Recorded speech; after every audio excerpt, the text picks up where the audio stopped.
Good night, everyone, and welcome to Sports Inc. TV. Tonight, we have a lovely, lovely program for you guys lined up. We have our Kemar Ricketts, the BB coach, probably one of the most improved teams in the Dacosta Cup this year. He'll join us. And also, I will have Mr. Richard Coley, my co-host, as well, who will join us um, as our discussions continue tonight. Welcome everyone. Welcome, welcome, welcome. I'm just asking everyone to just share the live at this point in time, so nobody misses out on the action.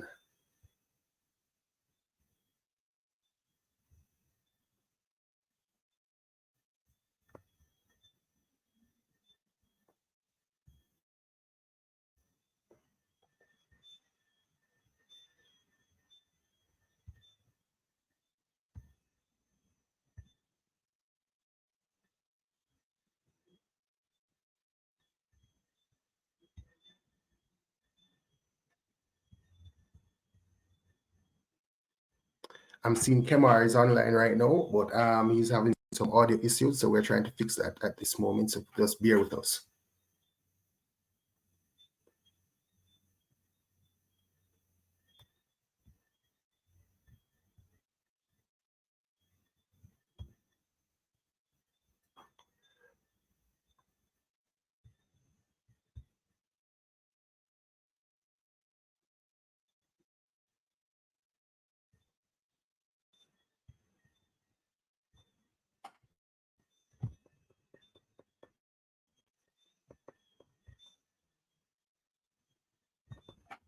You hear me?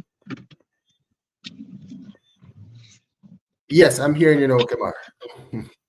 Welcome, welcome, welcome. Hold on, Mr. Park. Just reach home. Okay. All right, good night, everybody, everyone. We're live, right? All right. So welcome, Kemar. Before you came, yes, we're live. I was just telling the viewers that BB Corp is one of the most improved teams in the Costa Cup this year. And you are probably one of the best performing coaches as well. Person would have seen BB Cork on paper and would have thought that BB Cork would have been a walkover. But you guys have proven over and over this season that you guys are no walkover. You are the real thing. And it was, I would have called it bad luck that you guys haven't did not qualify for the semi-final of the Dacosta Cup after that big win over Dint Hill. Um, tell the viewers, who is Kemar Ricketts? Where did it all start for Kemar Ricketts? Um, Kemar Ricketts is a humble past student of St. Elizabeth Technical States. The love for football would have begun there. And before, New Forest, former student of New Forest, Ballas Valley as well. But the love for football started at New Forest and then transcend to States, where one Kanai Senior was my coach. Played under 16, didn't play the Costa Cup. But from that point, I had a love for football. I had a different kind of love for football. Like, it couldn't be explained. And it was while when I came into coaching, I was actually passing BB Cook because I'm from the Junction area, right next to BB Cook High School. So I was passing BB Cook one day, saw a group of boys training. I don't know what drew me close to the training session, but I went down there. Mr. Richie at the time, other people know Mr. Richie Dread. He's the one that was running the session, and I was like making a correction of a coordination that I would have learned while I was playing. And while I was making the correction, saying that that's not the right way, this is how it should be done, Mr. Richie asked me, what do I do in the evenings? I said, I'm mostly home. He said, well, why don't you come and help me out with the team? Now I'm a youngster, don't have a clue about coaching, and this opportunity just came along. Right? I started to go over there and help him out, and here I am now, 15 years after. Um, Head coach at BB Cook, and I could go on and on and on and on and on of how the journey has been. But it has been a wonderful one. How is it though with the funding and the facilities? Because being in a zone E where you have traditional high schools who play sports, who have won the Dacosta Cup, states it must be difficult to compete at that level because I remember when I was attending states. BB Coke was like a walkover team. When you played BB Coke, we just laugh. No, that's far from what BB Coke is now. So I can explain that. All right. So when I started, it was 2007. I started 2006. 2007, I would have gotten my first under 16 team. Still being a young coach, but I was still I was still learning. Right. Um, we did well that year, but Dacosta Cup wasn't so good for us. We got beat up. As you said, we those time we were getting 13 and 10 and 8. My first assistant for my first time being assistant coach to the D Cup team. Remember we got 9 from States on TV at Catherine Hall. I was a youngster being on the bench.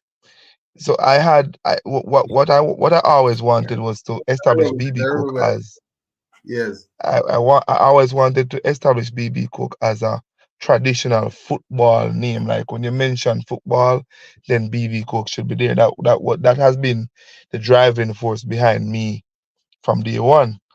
A couple of years ago, I was asked the question, "What is success?"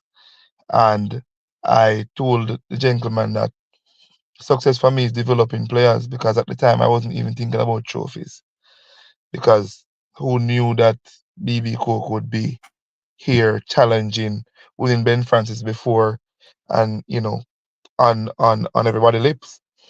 But as the years goes by, I started to believe and believe and believe and working hard effortlessly to develop all the youth teams. Also the creating a philosophy that we think that could work was one of the best thing I think we would have done. So it started in 2018 when we decided this is how we wanted to play. This is the part that we wanted to take. And it got us to a trophy 2019. Now, 2019 was the beginning of the kind of football that we're playing now. That was the inception. As we go along, we embedded this in all of our youth teams. So the under 40 started to play the same system. The under 16 played the same system. So that helps with a smooth transition from 14 to 16 to the Costa Cup. And that's what we have been doing. And that's why we're here challenging in these later days. Dre, you there? Yeah, because I even yeah, man, I'm seeing you. Yes, I'm saying the under 16 and under 14 for BB Cook is doing well as well.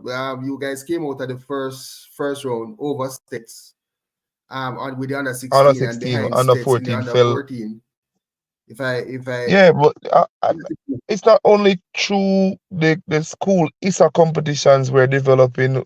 I would have created an academy from 2018 at BB Cook High School, Tats Academy, where we train from 5 year olds to up to 15. So we have been interacting with all the primary schools, youngsters from an early age. And then we had this partnership from when I was head coach at Downs. So for who don't know, I am the former coach of Downs. I would have won the Super League with Downs as well. So I became head coach of Downs before I became head coach of BB Cook. So we won the Super League with them, and I've been to many finals with them.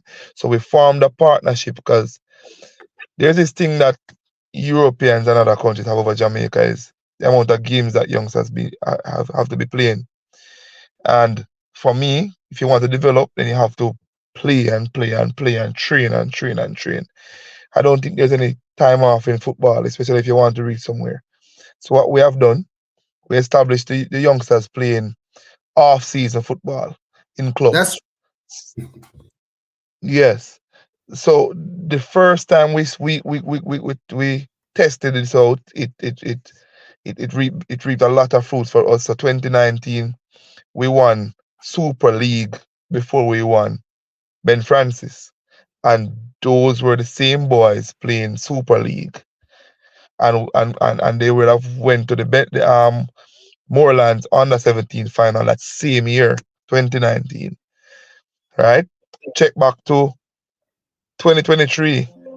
We would yeah. have won the under 17 Moorlands competition through Alligator Pan, and check what have been happening with the team throughout the competition this year. So it's really the off-season football, you know, Mhm. developing them to where we want them to be. That's what is bearing fruit at this moment.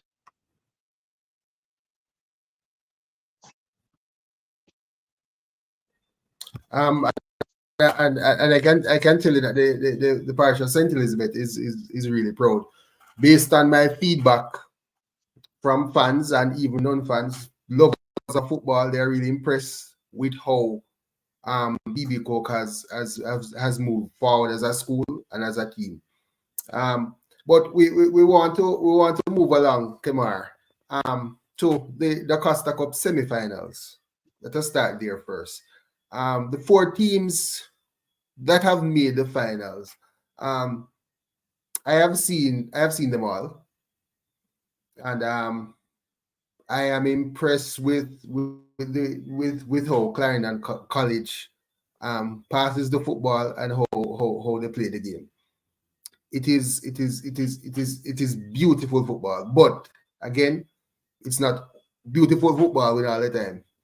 And I think there are teams there that are capable of surprising the Clarendon College. How do you see the semifinals? There are great matchups. I think all teams there are so simple. Anybody can win it at this moment. But we can't go without identifying, Clarendon College as going into this round as the favorites. That's without doubt. But without saying that, Glenmere is there, Garvey is there, Dintle is there. I think there are different styles that will be clashing, right? So it's all about who wants it more, right? Three Clarendon versus one St. Catherine. I'm right. Yes, yes. Garvey, Glenmere, Clarendon versus Dintil. Yes. Exciting matchups ahead. And as we pause here, we welcome Richard to the conversation. With you can see him in his Clarendon College jersey. He is a Yeah, ardent supporter of Clarendon College and one of the media reps here at Sports Inc. Welcome, Richard. that is correct, sir. Clarendon College to the bone. Good night, everyone. Good night, Kemar. Yeah, Good good night, night. Richard. Good night, Dre, and good night to the viewers. Yeah, but we were just talking about the semifinals. Um, I have seen most of all of the teams in the semifinals. I'm least impressed with Dinty, based on what I saw at States um, on Wednesday, on Tuesday actually. But Care- they Careful when you say weren't that, they and people weren't. hear you, you know. I wasn't impressed. I wasn't impressed with them any at all. But it's the first time I was seeing them. I know that Glenmuir can be dangerous, and they are getting better with throughout the competition. So I think it will be Glenmuir Clarendon College final. I don't know how you see it, Richie. Well, being a Clarendon College person through and through, obviously I'd want to see Clarendon College in the finals.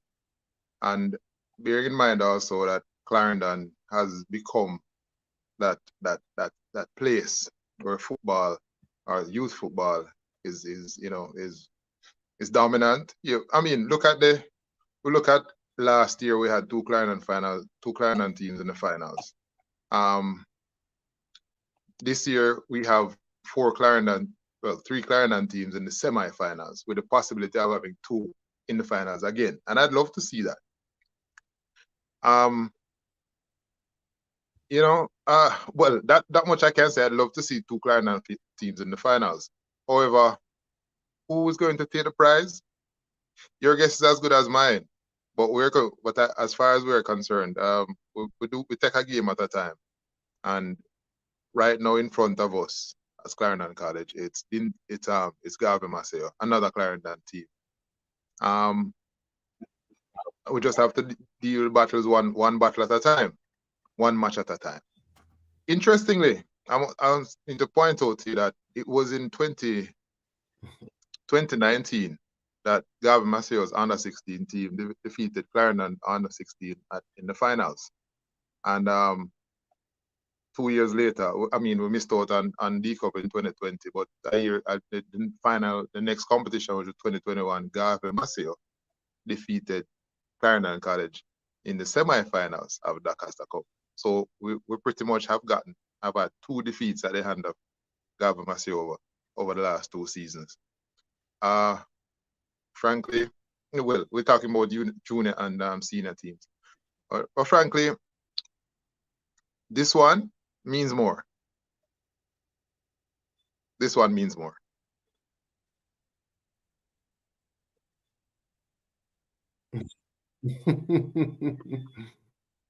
All right. I believe you. And I think you have the pedigree to repeat again. Kemar, we turn our attention now to the Ben Francis, where it's in its quarterfinal stage, and I will dare say that BB Cook is one of the favorites to take the Ben Francis.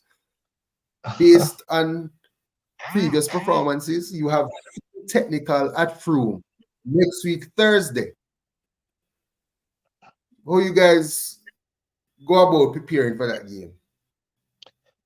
It's just like any other game for us. I think we're getting accustomed to playing finals because for us all games in the second round or in the round that we just completed, the quarterfinals, they were finals for us.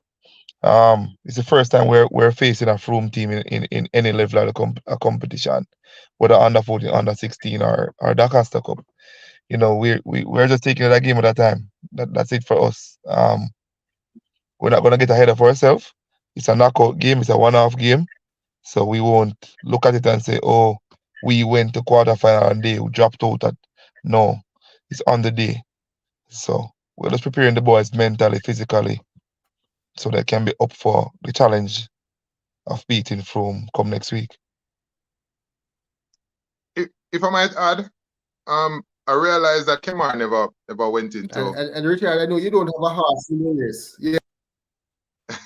Yeah, well, this is it. I wanna add my 2 cents to that. I realized that not a lot of people are talking about it. I didn't hear Kemar with it because I guess he doesn't want to make excuses. But the word is on the street that the BB Cook team suffered with illness. They had at least four, could be 5 starters who were ill, dengue, and it really affected the team. It really affected the team in its appearance at Dintil when you play Dintil. Because frankly, my own feeling is that Dintil is not 4 goals better than the BB Cook that we know. Garvey, sorry, not Dintil. It's Garvey. Sorry, my bad. Why am I going there? Yeah, right. Garvey, to mine, is not 4 goals better than the BB Cook that we know.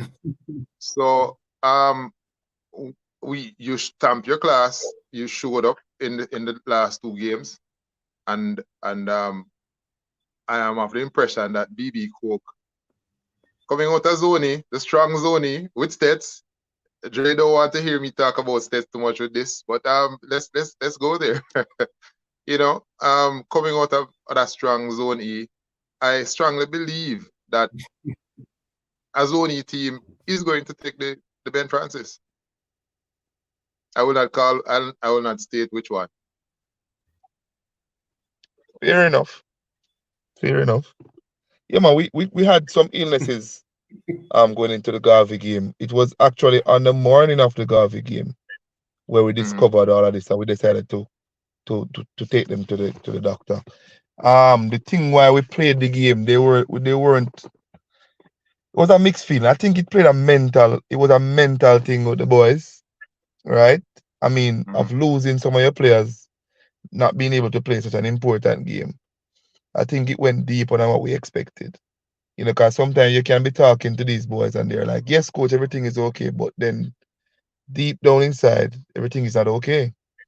We one of the players, the number 3, he played and he made the first error. And from that goal scored from that error, everything went south. The whole mood of the team dropped. And if you saw how they came back and played Cornwall and how they played Dintil, the unbeaten Dintil, it shows the team that we had and the quality team that we have.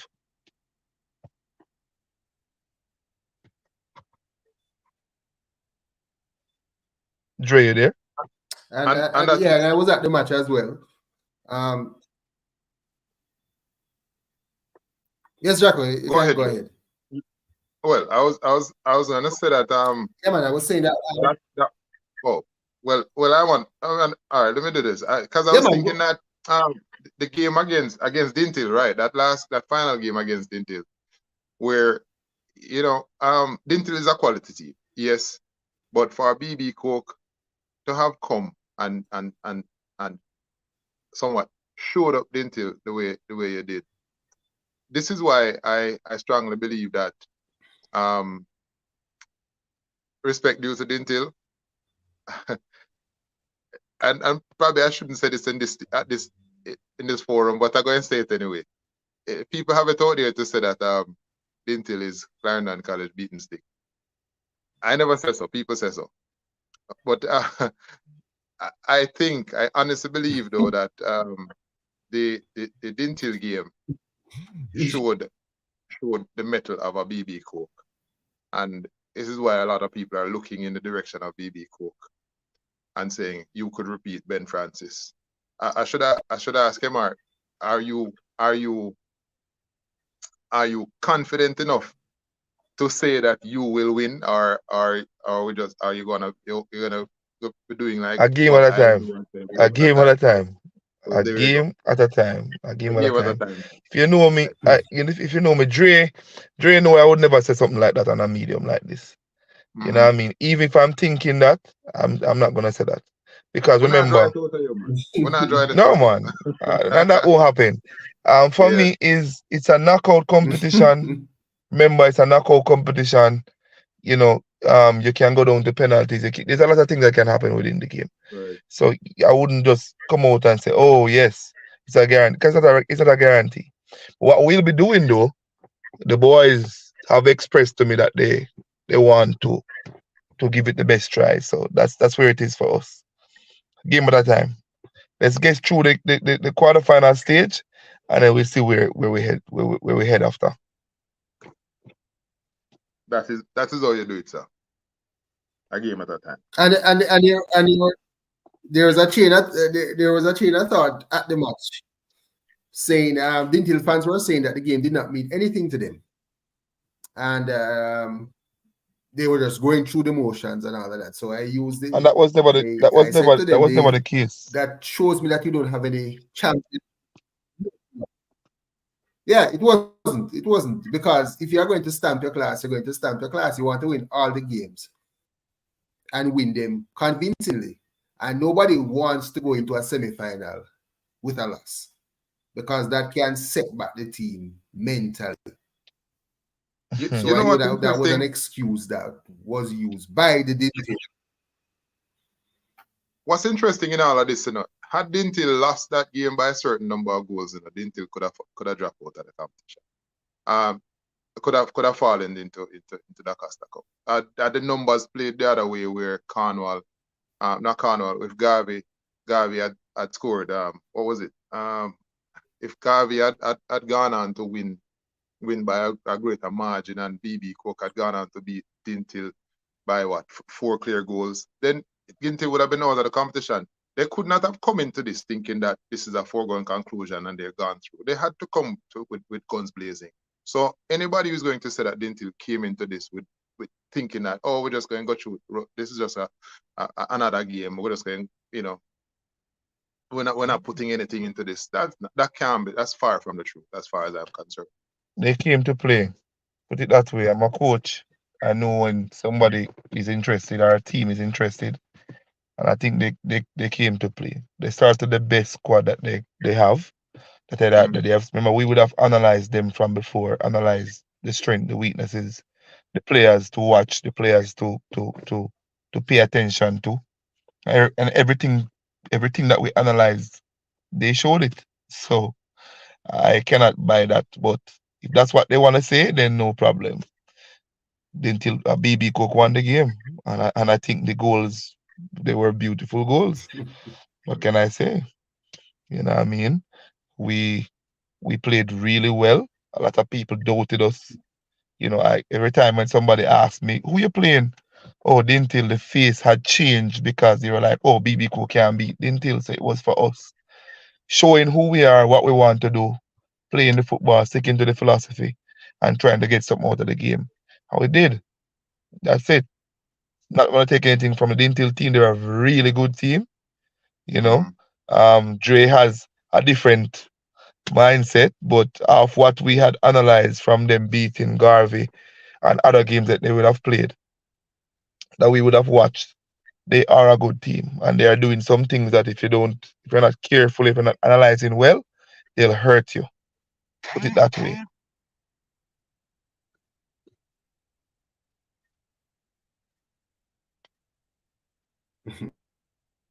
All right. So let me ask a question now. Let us move forward to one of the hot topics going around now. The Dacosta Cup final and the Ben Francis final being played at the National Stadium.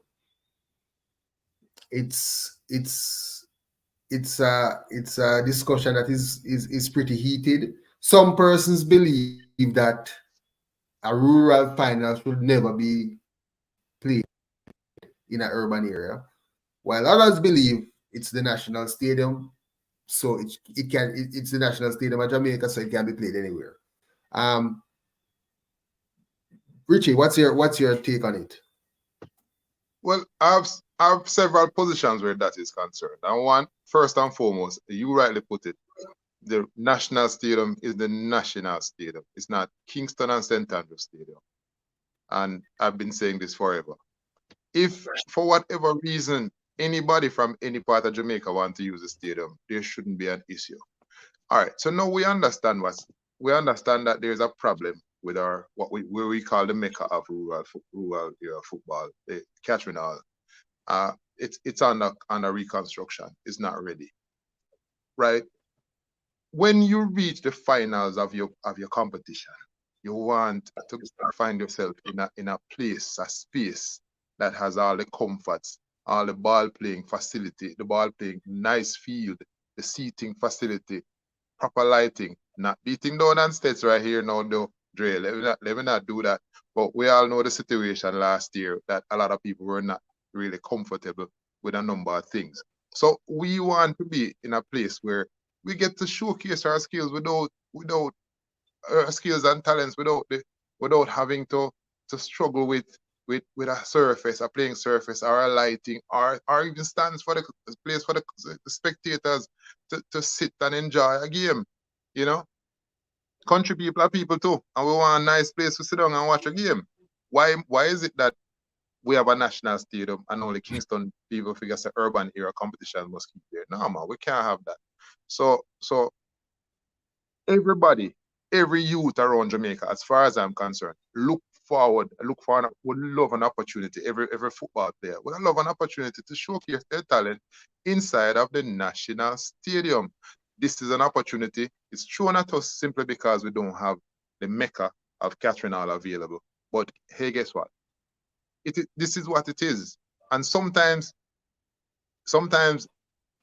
it's a case where it might not be what we would consider, because the urban era, some people might consider it to be it should have been reserved for urban era finals and rural era space reserved for rural era finals. But circumstances alter cases, and we want people to understand that is what is happening now. And again, it's the National Stadium and not a Kingston and St. Andrews Stadium.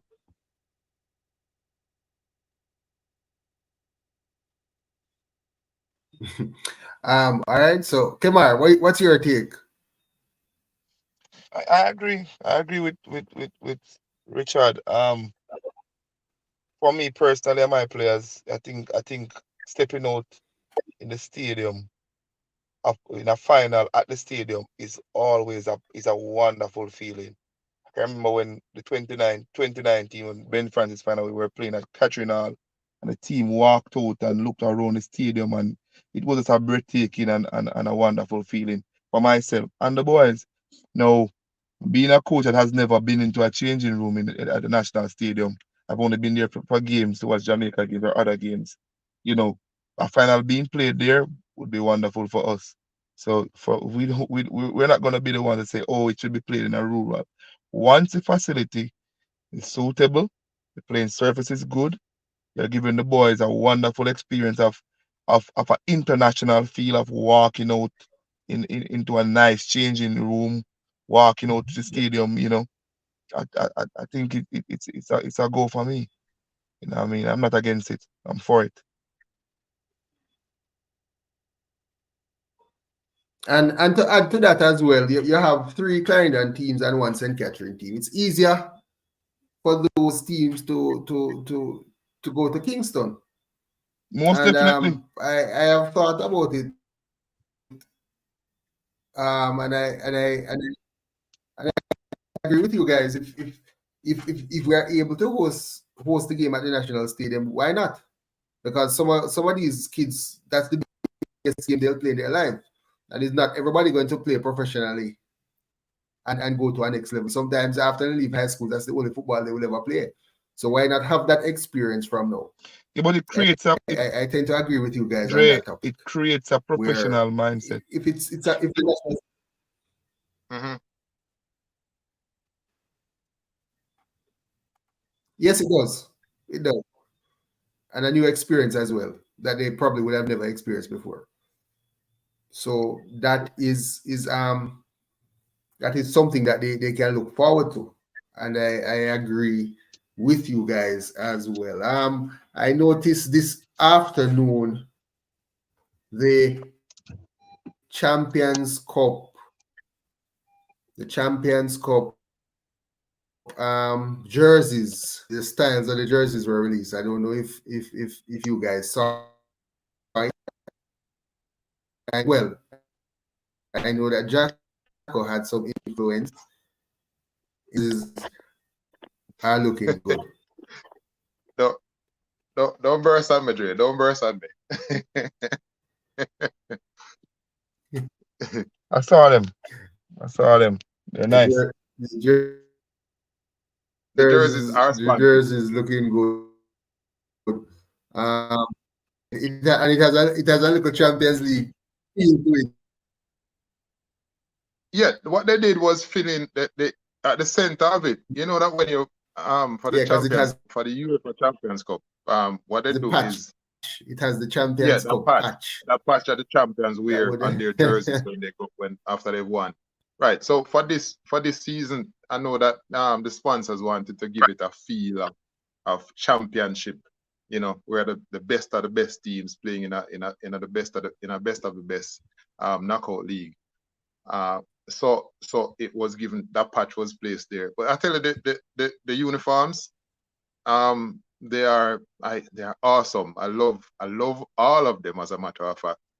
And I think a lot of thought was placed into getting these uniforms, these spanking looking uniforms, and all the players who gonna wear them, even those who probably don't advance further than the first round, all those players will be proud to actually have worn some uniforms looking like these.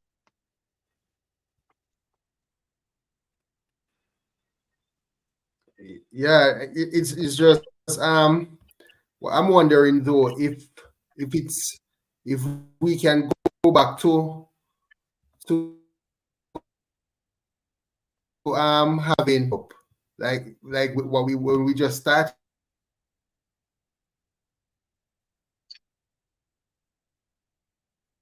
I'm losing you, Dre. I just lost you. some get a chance to pretty hard.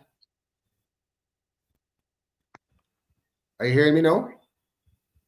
You have to repeat that for me because I lost you.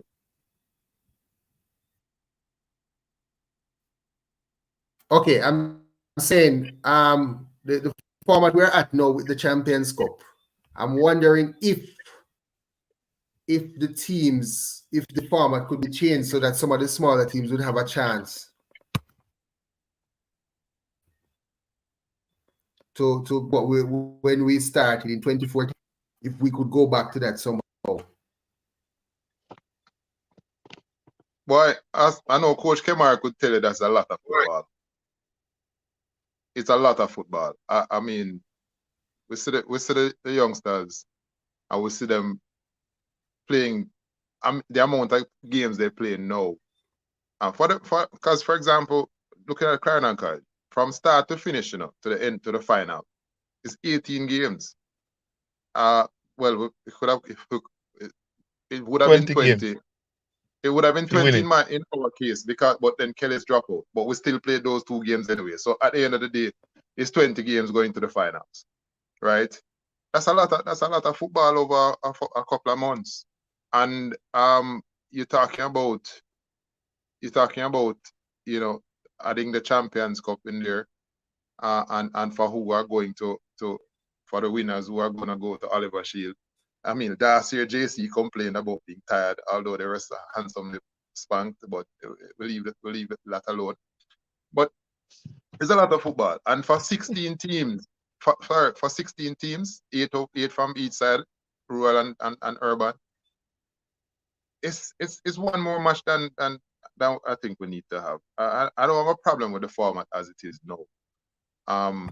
Unless they were going to find something else for the other teams, the other 8 teams who would have not normally come on from would have been a part of it from the inception, unless they were going to find something else for those other 8 teams to do. But I think Issa did the right thing by reducing the numbers, because a lot of football for the guys who are winning, it's a lot of football.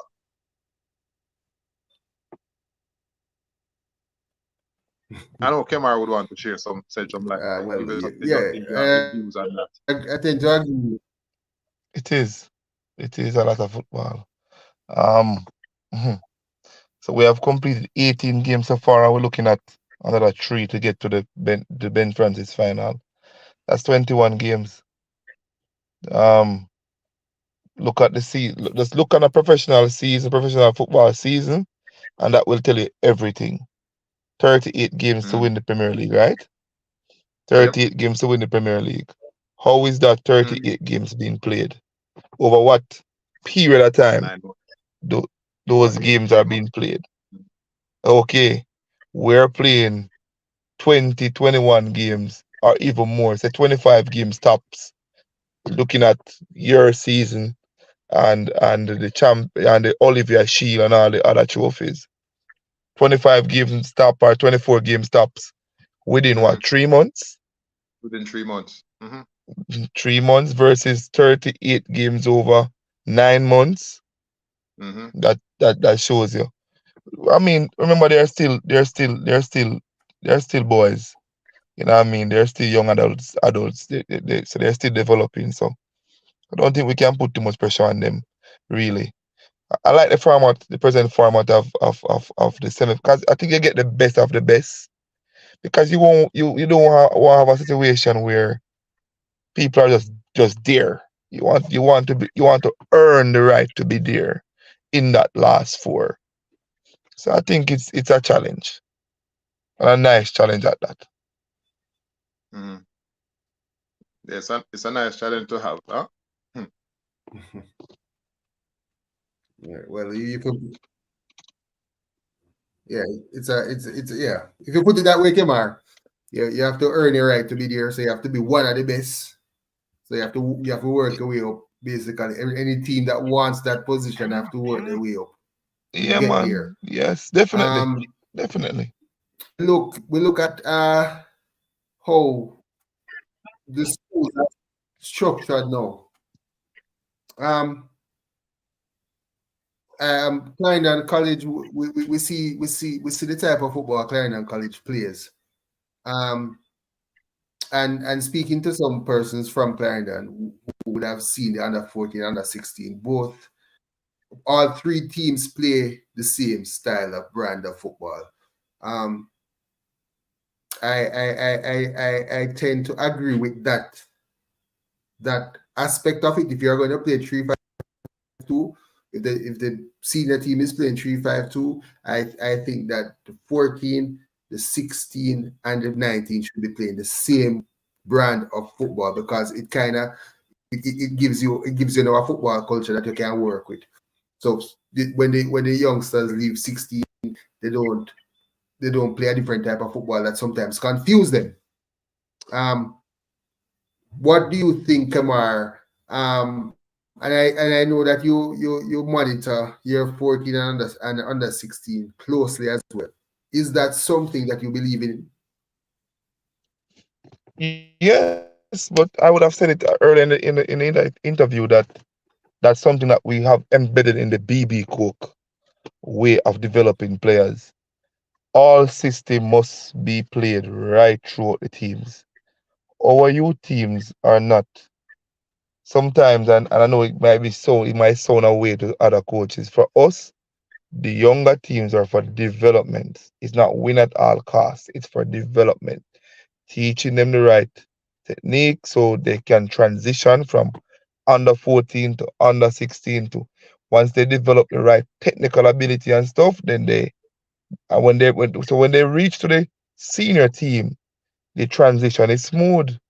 Too much time, and I don't want to go deeper into other deep, but there's too much time where other entities, football clubs, national teams, when you look at the different coaching principles and philosophies across, it's all different. So you go to under 40 is a different system being played. You go to under 16 is a different system being played. And then you go to the cup, Dacosta Cup is a different system. So how do you transition? So you keep losing players. You keep losing players and you wonder why you're not competing. But So I'm for that. but Richard, some persons will say, yes, Kamari, you could finish. Sorry about that. No, well, I'm finished. Mhm. Yeah, you were saying, Dre. Okay, so I'm saying some persons would say that to play in a system you would need a certain amount of players to play that type of system, and seeing that the transfer of players is only three, and you have a quota system now and all that. How how then can a small team with less resources try to put themselves in that type of a situation where they have a football system like that, where 14, 15, 16, and 19 play the same way? Well, what you have to do is bring them in from first form, eh? You bring them in from first form. Um, I know that there are scouts out there who are looking at primary and prep schools, and they're seeking ways to get those youngsters into their schools. And you build there from first form, you know.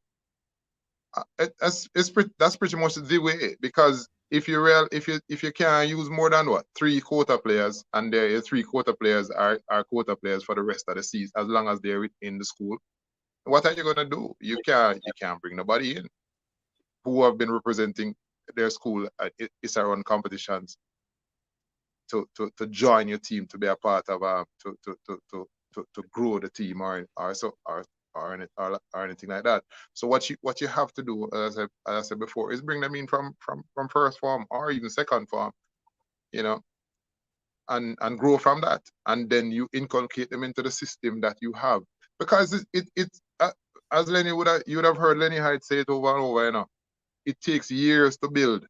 So you're starting from grassroots, and by the time those you started with that first form, they get to third, fourth, and fifth form, they are the ones who are holding up the thing, and you keep the system going. That you start, you every year you have a crop that comes in through first form.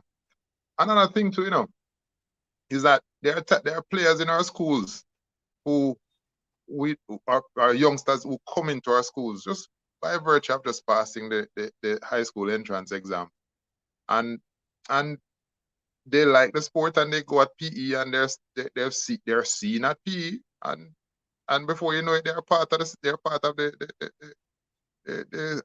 the football playing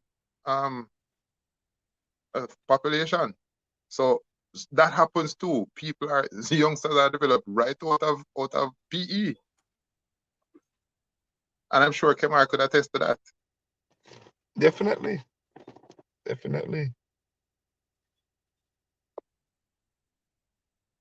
So what it is, as I say, it's just building from 7th and 8th grade. We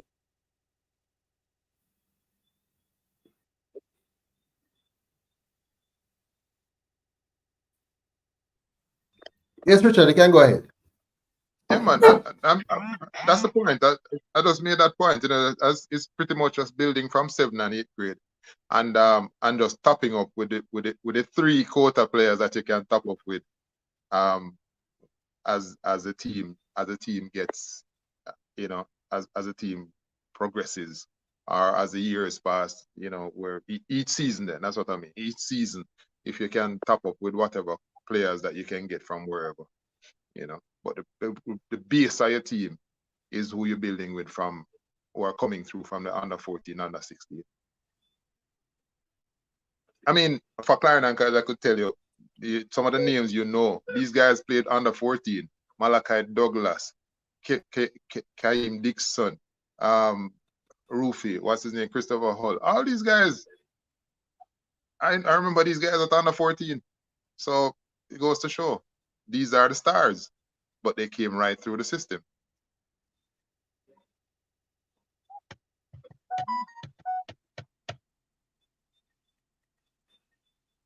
Okay. Before we're gonna close soon. But one more question.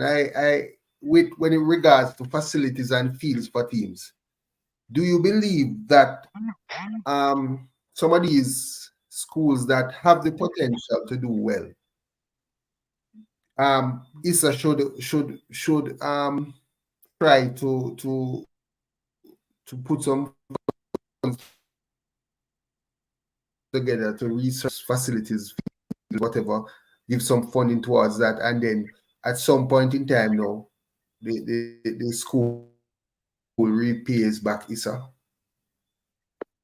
Or we could look as well to because what is happening is that football in Jamaica, the schoolboy football, they only have a certain amount of fields to play, and Manchester States in the Dacosta Cup and Glenmere, but those three schools now, it's not spread across a wide area, so everyone is able to participate in those type of infrastructure. If you don't have private sector coming and you don't have some old boys helping out, those schools are left. What's your thoughts on that?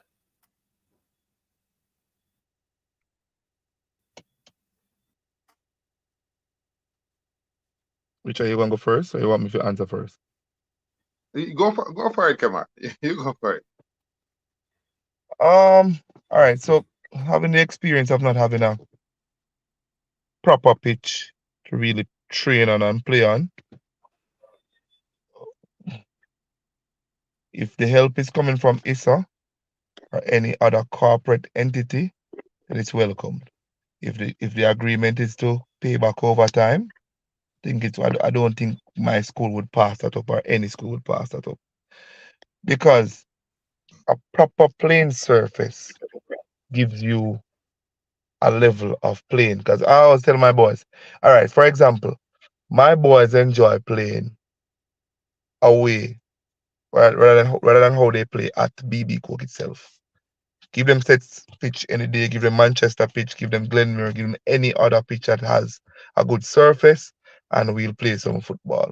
Because it's difficult when you're playing on a bumpy pitch or a pitch that is not grass or dirt or rock or stones or stuff. So better pitch is always the way forward.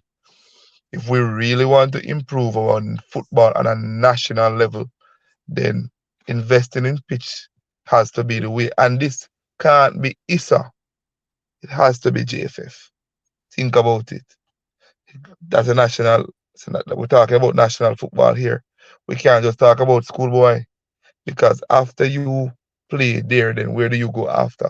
So if we want national development of our athletes, then it has to be on a broader range of creating more a better playing surface just geographically we could do that if we don't want to do it in every school, right? So we could ensure that St. Elizabeth has at least 3 or 4 proper pitches, or Manchester the same, and we'll go right across the parish. It is my belief that we don't necessarily have to have. Richard, what's your take? Yeah, I don't believe that pitches that schools use have to particularly be school pitches. I believe that the powers that be, the JFF, the government of Jamaica, should be looking at developing pitches across the island. Maybe, as much as even one good pitch per parish. So whatever school facility, whatever schoolboy the team wants to use, whichever the facilities that are available in the parish or in their local, they're able to do so. I mean, we're talking about right now. We're talking about a situation where, for rural area supremacy, in schoolboy football, we have to move logistics from Yuatan, from Clarendon, from St. Elizabeth, Manchester, if those teams make the finals, to all the way in St. James, because Catherine Hall is the place. Now, it should have been that you have somewhere even in St. Elizabeth, which has the same kind of ambience like a Catherine Hall, same kind of ambience. Even if you're not getting the national stadium set up, because that's totally that's the Wembley, eh? So if you're not talking about that kind of Wembley situation, yeah, Catherine Hall is you would consider a smaller stadium with a nice ambience. If somewhere like even Prison Oval, even that it has Prison Oval as a nice little ambience, but them now on the pitch. The pitch is tough. So as I'm saying before, I'm not of the belief that it has to be a school situation. It can just be something in the local that the schools can use. But looking at the schools itself, though, boy, listen, ministry only sends so much money to schools for sports, and everything else everything that you do to run a schoolboy football program is so much money. So where the money going to come from for the field? Past students are contributing so much to so many different things. Because not only football alone, past students contribute to. I want to tell you something. If Dre is supposed to know this. If your people them want go, if states want go all together sing at TVJ, sometimes them go to the past students looking for assistance with refreshment and so as simple as that. because the ministry budget don't provide enough for those things. So schools to develop pitches, they just need help, a whole heap of help, So and you have to have good pitch to train and play and to develop the talent. That is why I'm gonna say this publicly. Clarendon College played on Manchester pitch, and the boys loved it. And you say we played 3 games on it, back to back, because we love the pitch. And I'm happy I'm happy now I realize that the semifinals are going to be played there. It's a nice pitch, and I'm smiling, and I'm sure the boys are smiling. It's a nice pitch.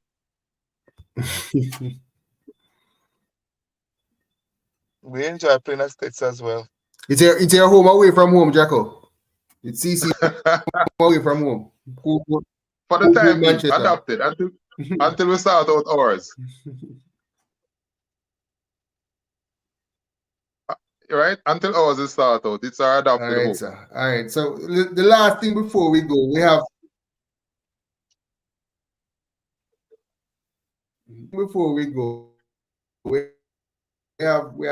the Champions Cup tomorrow. The notification from ISA was that everything will go ahead as planned. The only issue we have is now that Jamaica match has been cancelled. It's scheduled for 11 o'clock tomorrow morning, and then we'll have the Champions Cup after. So it's a triple header at the National Stadium with a lot of rain, and probably we are expecting a lot of rain again tomorrow. I don't know how the stadium will cope with that, but let us pray that it goes as football and the weather holds up. But we're looking at Dintil versus Kingston College and Clarendon College versus St. George's College. How you see those 2 games going? Let me start with Kemar.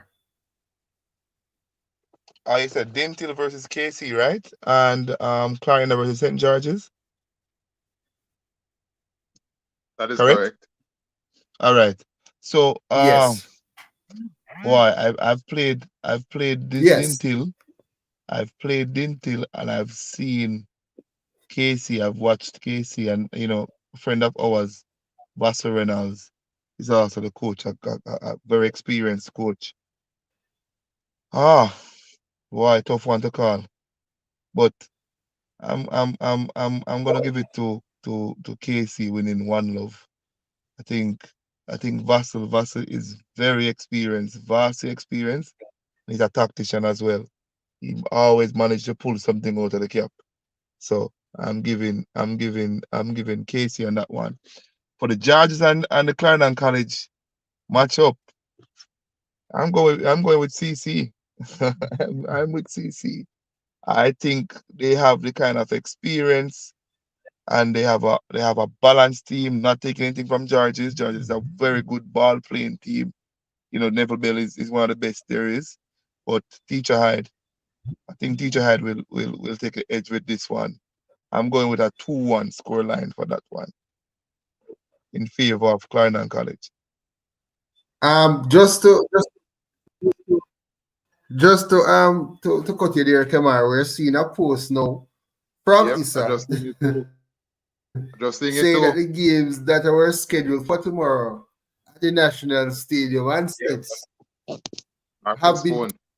So I guess we will be without football for the weekend then. We'd have to just watch and see if Jamaica's match will be able to play. But the games, let me tell the viewers again, the games that are scheduled for tomorrow, the Champions Cup games at the National Stadium and at States have been postponed. So I think with that happening, I think that the season may be pushed back to probably next week. We were gonna, because the final Dre, we were gonna is get December that. 9. Dre, remember that tomorrow would have been a weekend of football, and then we wouldn't get any more. These teams wouldn't see any more football Go ahead, until Saturday again. So I'm here wondering if it's a case that that those days of rest that were going to come our way, if they're gonna cut into those.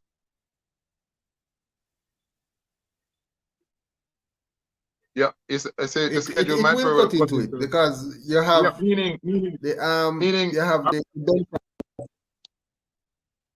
because Ben Francis is going to be next week, but these teams that are playing Manning and Dacosta that are involved in the Champions Cup, those teams would have been resting after tomorrow and not seeing any more action again until the weekend again. Yes.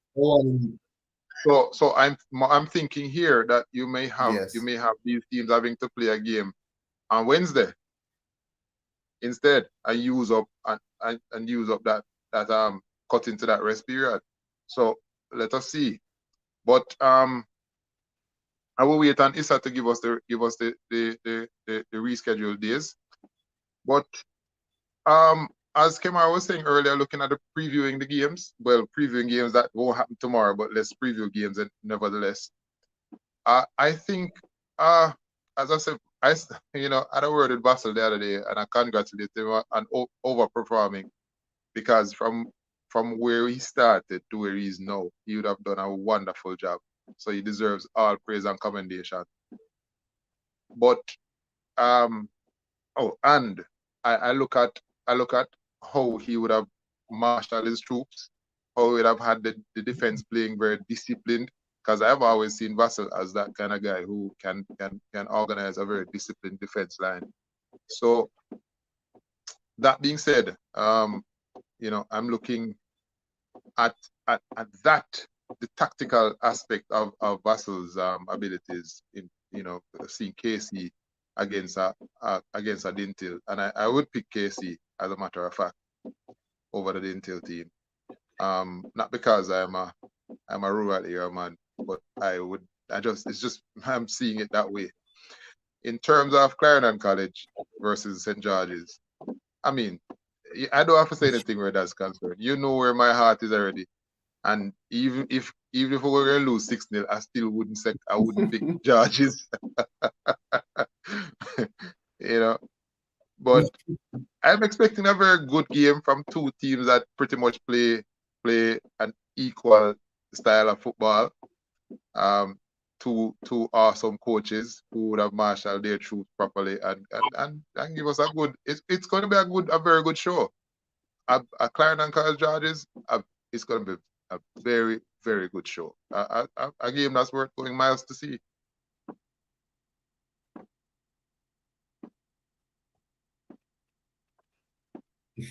Wonderful game. That game should be good. It should be good. Should be good. Like Arsenal, Man City, pretty football all around. It should be a good game whenever that is played. I think you can probably look for it in the week. Because based on what the schedule is, I would probably have to put that game in the week now. Probably looking at a Tuesday, Wednesday. So that would be more football for the youngsters, but we can't stop the weather. So and the football has to go on. So let's just hope that everybody was happy with the new fixture that is put out. But this is where we enter tonight. Our first live stream for Sports TV. You're not gonna finish the games. Dre, let me cut in two things. One is you have not gone to the other side of the draw for Champions Cup. And I want to take the opportunity. And before we go there, let me take the opportunity. I just need to acknowledge a couple of these posts here. Comments. I mean, from Manchester High basketball team. I suspect Coach Sullivan is behind these things. and he's saying the field is Absolutely. getting a lot of rest. And Manchester High School team field getting a lot of rest for the semifinals for Friday and Saturday. Yes, Sully, I know the field getting a lot of rest. Water and grass growing. Nice. I know Raphael Beckford would have talked about Dinty's away record, saying it's not good. Look at their stats this season, which is interesting. They've not had a very good record away from home for real. Yes, Michael Woodburn, one done. And of course, Mr. Beckford would also suggest that because Vassal Reynolds is a Clarendon College alum, that I have sentiments. But no, Vassal, no, Raphael, it's not sentiments. I actually believe. It's what I believe, actually. But big up to Vassal, big up to you, Raphael, for coming on and and putting those comments out there. Yeah. So Dre, you wanna? Oh yes. Running back up the comment a little bit.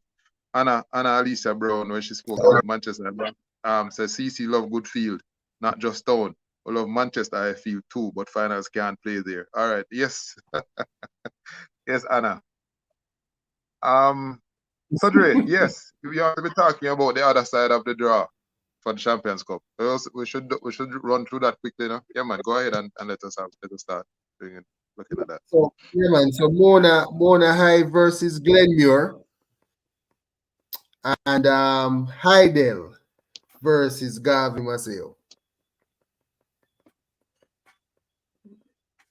Kemar, you want to take Richard, that I'm going to take first? it first now. Richard, take it first now. Go again now. Mona versus Heidel. Sorry. Yeah, let me hear what Richard said first before. What am I saying? Give me run that by me again, please. Mona versus Glenmuir. And it's Heidel versus Heidel High versus Garvey Maceo.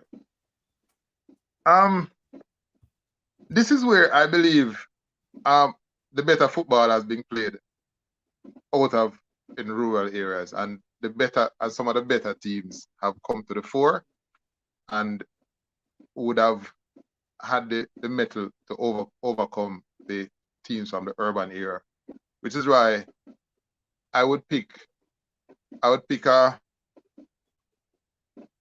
Agave Maceo. I would pick a Meron Garden over. Why am I forgetting the matchups again? Jeez, remind me the matchups. We talk. So it's Garvey versus Mona, right? Garvey versus Mona. Garvey versus Heidel.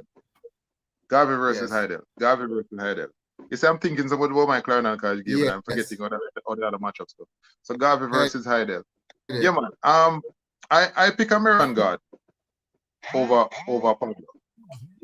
And you see what I'm doing here now. I'm picking the coaches now. I'm not picking the team. Right. In terms of the Mona and the Glenmuir game. That one is going to be worth going miles to see as well. To see the hard running Glenmuir team that I know, and that Mona team who has been letting in goals there. I don't see how they wouldn't let in a number of goals against Glenmuir. So I'm going to be picking Glenmuir plain and straight. I'm picking Glenmuir for that, because I'm seeing Glenmuir being able to score at least 3 goals at Mona. I know they're going to. It's Craig, but that's all about trying to outscore the opponent. But frankly, Glenmuir, for my money, has a very good defensive unit. Yeah, them have a number 4 on that side there, man. That boy there. Anyhow, so it's Glenmuir for me. It's Glenmuir and Garvey.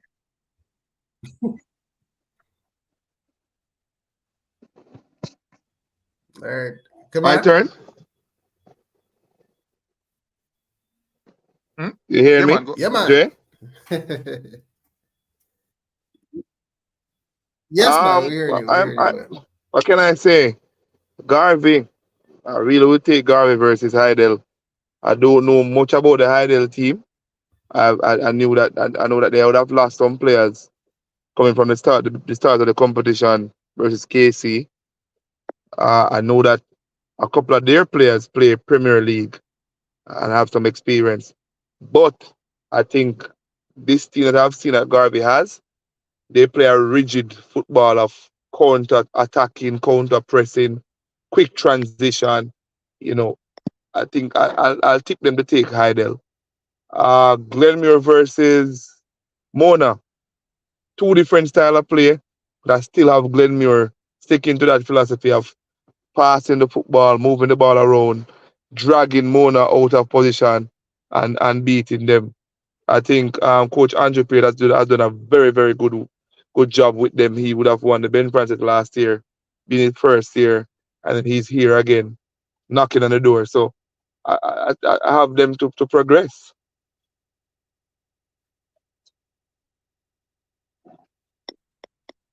All right. Let me quickly give you my picks. Yeah, we're picking coach. We're picking coaching for the here, man. Dintil Yeah, versus we're pretty much picking coaching here, you know. As you say, we understand the boys are going to be playing the game, you know. But we're picking the coaching. Yeah. And it's not only that, Richard, because all right, so I think so Mona for the Dintil. plays the system of play for Mona is this very risky in terms of what they do and how they do it, Which is why they right? allow goal. Which is why they allow goal. When you look at a Glenmuir who have only lost, I think, what, one or two players from last year, and they Mm-hmm. have been improving. I would give them because, listen to me, They're I getting know the better game coach, by game. I know the coach, and I'm a coach myself in the competition. And first thing I would think about if I'm the coach at Glenmuir, what are my strengths versus what are their weaknesses? They have been letting in goals. I can score goals. It's about scoring goals and then shutting them out. You see, when it comes down to the passing and the possession philosophy, I can say I'm a bit biased to those kind of philosophies. I am a big Mm-hmm. fan of moving the football around. So if I think your team can do that well, I'll give you the edge any day. Point noted. And yeah, with my picks kind of differ a little bit. Well, I have KC beating Dintil as well. I think Basel has proven to be a knockout specialist. He's a pretty good coach. And I think based on the experience that he has, he will take the victory over Dintil. Um, Clarendon College versus St. George's should be close, but I have Clarendon College winning 2-1. Or probably even more goals because it's two attacking teams who love to play attractive football. But I have Clarendon College over St. George's there. For the Mona and Glenmuir now, I don't think Mona has the defensive unit to stop at Glenmuir High School. So I have Glenmuir winning that game. But the Heidel versus Garvey, I've seen Garvey, uh, pretty good coach, good team as well. But I've seen Heidel, and I think Heidel is a better team. Heidel is a better unit on paper, but again, the game is not played on paper. But I would go with Heidel over Garvey.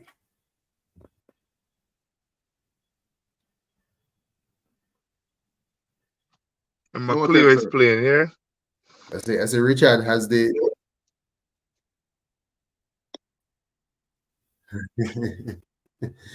Say again. I realize that Richard has all the Clarendon teams winning. Is that a No, sense man. of bias? I realize No, you have man. all the Clarendon teams winning. Oh, the Clarendon teams Am to I win. Oh, yeah. And interestingly, I'm a St. Catherine born man, you know. Born at St. Catherine, live at St. Catherine, but you see, Clarendon is in my blood for more than one reasons. And I attended school there too, yeah. So I am I Okay. have the Clarendon teams to win. I have the Clarendon teams to win because I believe in their quality and their capabilities. The Garvey match might be a close. It might be the Garvey Hydel. It might be a close match, but I believe that I like that little man there as Kemar mentioned, that little number 10 there over at Garvey. You know, I honestly believe that he will make the difference He's against Yeah, he Bob. is Hydel. dangerous. He is danger. He's a nightmare if he gets going. Mm. That's true. And hold That's on, true. to stick a pin Um, before we leave, Dre, yes, Richard, we Mm-hmm. cannot we yes. cannot underestimate the Dintil attacking force either. So I don't want the Dintil massive to think that, oh, we're just no. I have a great. I think Go is a very good player. Mm-hmm. Affleck, very good player as well. I think he scores what, like 32 goals in last year and this season so far. Tally together, he's at Mm-hmm. 32 goal. Go is about what, 20 something goals. I don't know the exact number for him. And a And very good you have kicker of the dead Hutchins. ball. So the Dintil is a good unit as well. Mhm. I just think there are some inconsistencies in what they do, and they have a few weaknesses that if teams exploit it well, they'll get the best of them. But if they give Dintil their way, it can turn different for Vassal. So that's gonna be an interesting game as well. I believe so too.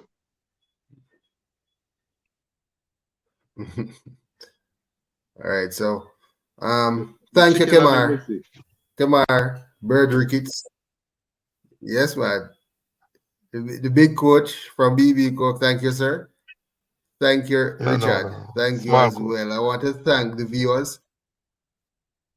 I want to thank the viewers um, for tuning in. The CC Massive, the Glenmere Massive, the Manchester Massive, everybody who took the time out, states, wherever you are, everybody took the time out to sit and listen to our debates.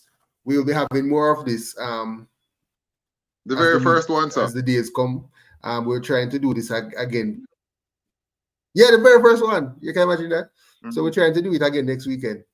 Where we come back Anytime, and we discuss the anytime. games that were played, the Ben Francis and hopefully the Champions Cup. So, remember to like, share, and subscribe. Thank you guys for being with us. And we look forward to seeing you guys again next weekend where we can have more real life talk about football, about the Costa Cup, whatever it is. We'll be here and we'll be able to share some inputs as well. So thank you guys. Thank you for making it Sports Inc. TV. And I'll see you next week. Good Respect, night, all. respect. Good night, everyone. Yeah, man.